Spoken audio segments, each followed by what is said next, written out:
I quit my job after harassment regarding my family priorities. The assistant manager got fired, sparking a mass walkout. What a twist! I have been employed at a particular home improvement retail store for nearly 10 years, approximately 8 years in total. The initial 7 years were spent in North Carolina until I relocated further north to be with my best friend and her spouse, who was expecting my first godchild. Consequently, I transferred to a store in that area and dedicated myself to my work. Previously, I had worked in the garden department for several months before being shifted from one department to another due to a shortage of staff at this store. Unfortunately, this was not a full-time position. My former human resources department had made an oversight, leading the current store to believe I desired only part-time employment. After relocating, I accepted a part-time overnight job at a gym to manage my finances while continuing to request a full-time position at my primary job, which yielded no clear response or changes. Several months later, my goddaughter was born. As I lived with my friends during this period, especially during the pandemic, I spent considerable time assisting in her upbringing, and we formed a close bond. I would take the allotted time off to help care for her, which posed little issue. About 6 months into this transition, I had established a solid reputation. While I did not have many friends per se, my strong work ethic and readiness to assist anyone who needed help in any department earned me respect. A new assistant manager entered the picture. This assistant manager was abrasive towards the staff and accustomed to getting her way. The first instance of her approach was when she terminated a front desk employee due to a Playboy tag on a jacket.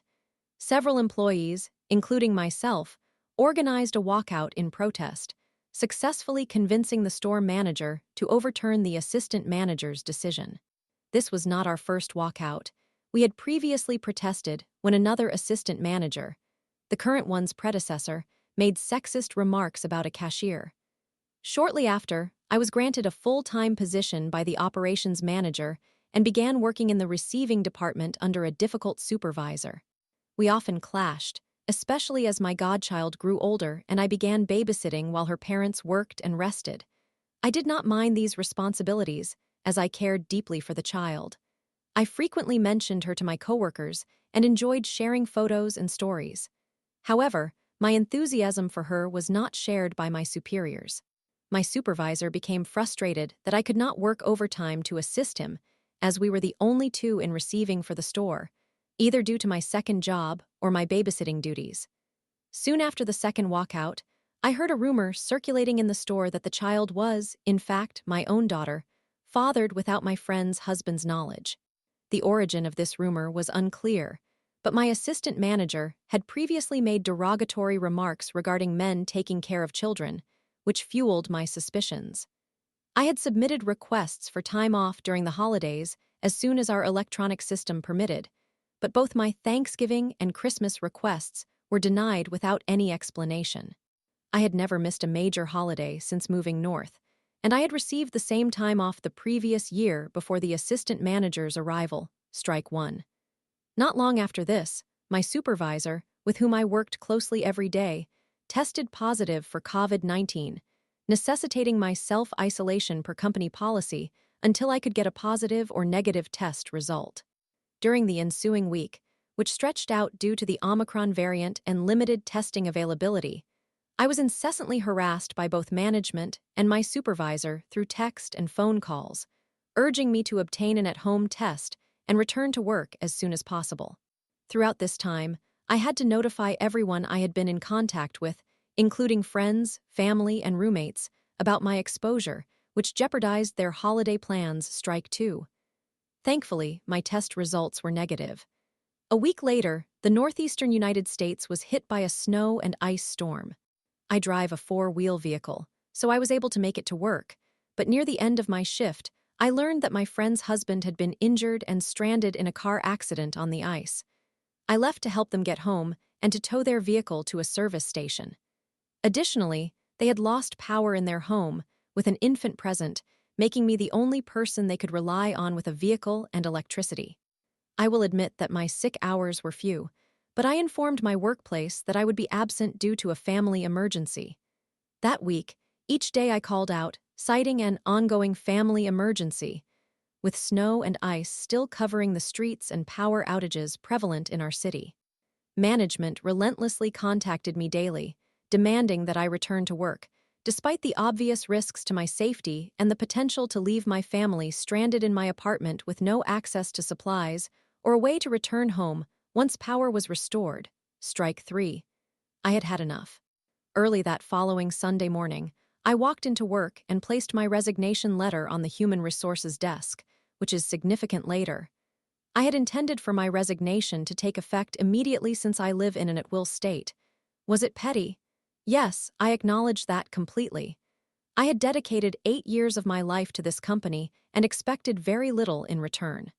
As I was departing, I encountered my supervisor, who angrily inquired if I was, finally, coming back to work. I informed him of my decision to resign, disregarding his provocations, and returned home to rest. Several hours later, I received a text that would spark my quasi-accidental revenge. A simple message from my assistant manager read, "We will see how long you can take care of your love child without us." Well, it seemed I had identified my likely source.